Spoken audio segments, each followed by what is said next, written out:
Welcome to Kenton Teaches. Enjoy the video. In this video, I will explain how to reset your Mac without a password. This process is essential if you've forgotten your login details or are preparing to sell your device. We'll guide you through accessing recovery mode, erasing your hard drive completely, and then reinstalling a fresh copy of Mac OS. This ensures all previous data and settings are removed, giving you a clean slate.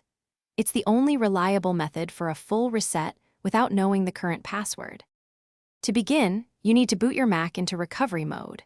For Intel-based Macs, power on and immediately press and hold Command and R until you see the Apple logo or a spinning globe. If you have an Apple Silicon Mac, press and hold the power button until you see loading startup options, then click Options and continue. This special mode provides the tools necessary for system maintenance and resets. Once in recovery mode, select Disk Utility from the Utilities window. In Disk Utility, locate your main hard drive, typically named Macintosh HD, in the sidebar. Click on it, then choose the Erase button. You will need to name the drive again and select a format like Apps for modern Macs. Confirm the erase operation to completely wipe all data from the selected drive.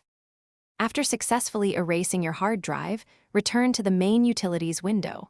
Here, select Reinstall Mac OS to begin installing a fresh copy of the operating system.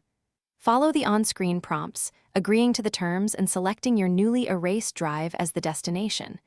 Your Mac will download and install Mac OS, which may take some time.